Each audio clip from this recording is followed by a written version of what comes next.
Our story today is called Athenaise. It was written by Kate Chopin. Here is Barbara Klein with the story.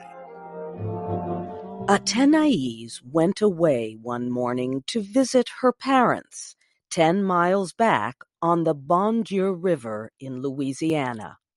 She did not return in the evening, and Cazot, her husband, was worried.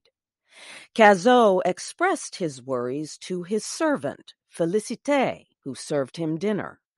He ate alone by the light of a coal oil lamp. Félicité stood nearby like a restless shadow. "Only married 2 months, and she has her head turned already to leave? It is not right," she said. Cazot shrugged his shoulders. Félicité's opinion of his wife's behavior after 2 months of marriage did not matter to him. He was used to being alone and did not mind a night or two of it. Cazot stood up and walked outside. The night was beginning to deepen and gather black around the groups of trees in the yard. Far away, he could hear the sound of someone playing an accordion. Nearby, a baby was crying. Cazot's horse was waiting, saddled. He still had much farm work to do before bedtime. He did not have time to think about Athenaise, but he felt her absence like a deep pain. Before he slept that night, Cazot was visited by an image of Athénaise's pale young face, with its soft lips and sensual eyes. The marriage had been a mistake. He had only to look into her eyes to feel that, to sense her growing dislike of him. But the marriage could not be undone, and he was ready to make the best of it, and expected the same effort from her. These sad thoughts kept Cazot awake far into the night. The moon was shining, and its pale light reached into the room. It was still outside, with no sound except the distant notes of the accordion.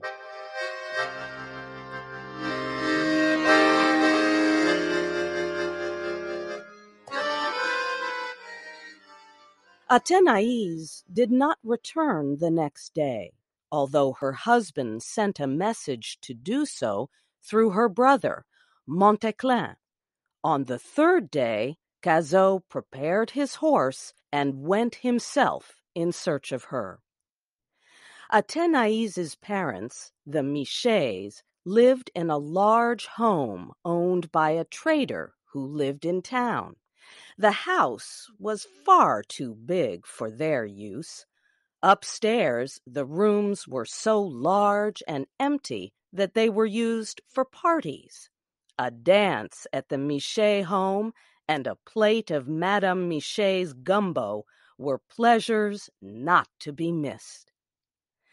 Madame Michet was sitting on the porch outside the house. She stood up to greet Cazot. She was short and fat, with a cheery face, but she was clearly tense as Cazot arrived. Montéclin was there too, but he was not uneasy. He made no effort to hide his dislike of Cazot. "Dirty pig," he said under his breath as Cazot climbed the stairs to the porch. Montéclin disliked Cazot for refusing to lend him money long ago. Now that this man was his sister's husband, he disliked him even more.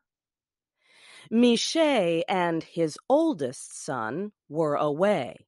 They both respected Cazot and talked highly of him. Cazot shook hands with Madame Michet, who offered him a chair. Athenaise had shut herself in her room. "You know, nothing would do last night," Madame Michel said. "Athenaise just had to stay for a little dance. The boys would not let their sister leave." Cazot shrugged his shoulders to show he knew nothing about last night. "Didn't Monteclin tell you we were going to keep Athenaise?" she asked. But Monteclin had told him nothing. "And how about the night before?" asked Cazot. "And last night? Do you have dances every night?" Madame Michel laughed and told her son to go tell Athenaise her husband had arrived. Monteclin did not move. "You know as well as I do that it is no use to tell Athenaise anything," said Monteclin. "You and Pa have been talking to her since Monday. When Athenaise said she was not returning to Cazot, she meant it." 2 fiery red spots rose to Cazot's cheeks. What Monteclin said was true. Upon arriving home, Athenaise had announced she was there to stay. It was difficult for her to understand why she had married. Girls were just expected to get married. And she did like Cazot. Monteclin had asked Athenaise to explain herself. He had asked her if Cazot abused her, or if he drank too much. "No," Athenaise had said, "it is just being married that I hate. I do not like being Mrs. Cazot. I want to be Athenaise Michel again. I do not like living with a man, all his clothing everywhere, and his ugly bare feet." At the time, Monteclin had been sorry his sister had no serious evidence to use against Cazot. And now there was Cazot himself looking like he wanted to hit Monteclin. Cazot stood up and went inside the house to his wife's room. "Athenaise, get ready," he said quietly. "It is late, and we do not have time to lose." Athenaise was not prepared for his calm request. She felt a sense of hopelessness about continuing to rebel against the idea of marriage. She gathered her hat and gloves. Then she walked downstairs past her brother and mother, got on her horse, and rode away. Cazot followed behind her. It was late when they reached home. Cazot once more ate dinner alone. Athenaise sat in her room crying.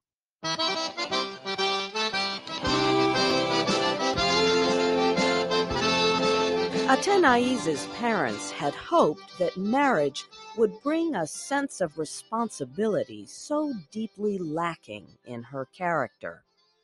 No one could understand why she so hated her role as wife. Cazot had never spoken angrily to her, or called her names, or failed to give her everything she wanted. His main offense seemed to be that he loved her, and Athenaise was not a woman to be loved against her will. At breakfast, Athenaise complained to her husband. "Why did you have to marry me when there were so many other girls to choose from?" she asked. "And it is strange that if you hate my brother so much, why would you marry his sister?" "I do not know what any of them have to do with it," Cazot said. "I married you because I loved you. I guess I was fool to think I could make you happy. I do not know what else to do but make the best of a bad deal, and shake hands over it. It now seemed to Athenaise that her brother was the only friend left to her in the world. Her parents had turned from her, and her friends laughed at her. But Montéclin had an idea for securing his sister's freedom. After some thought, Athenaise agreed to his plan. The next morning, Cazot woke up to find his wife was gone. She had packed her belongings and left in the night. Cazot felt a terrible sense of loss. It was not new. He had felt it for weeks. He realized he had missed his chance for happiness. He could not think of loving any other woman, and could not imagine Athenaise ever caring for him. He wrote her a letter stating that he did not want her back unless she returned of her own free will.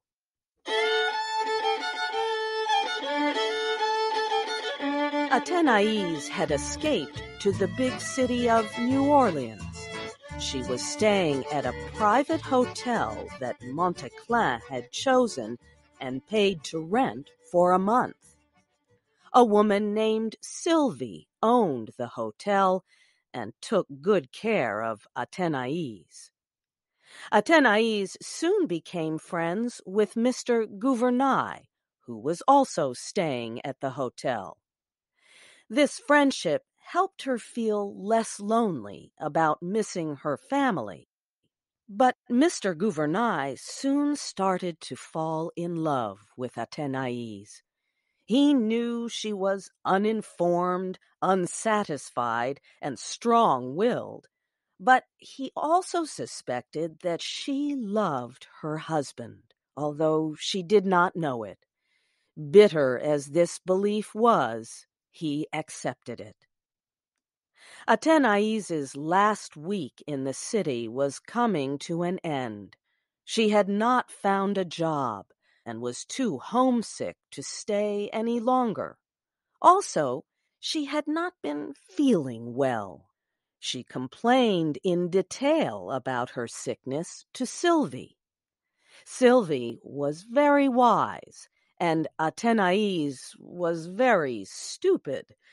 Sylvie very calmly explained to Athenaise that she was feeling sick because she was pregnant. Athenaise sat very still for a long time thinking about this new information.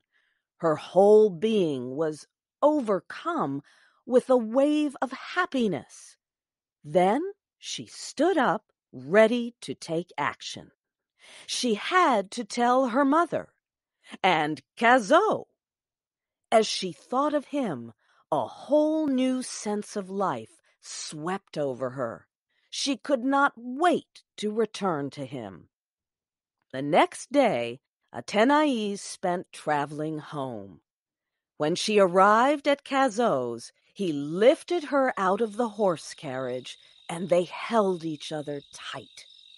The country night was warm and still, except for a baby crying in the distance. "Listen, Cazot," said Athenaise. "How Juliet's baby is crying. Poor darling. I wonder what is the matter with it."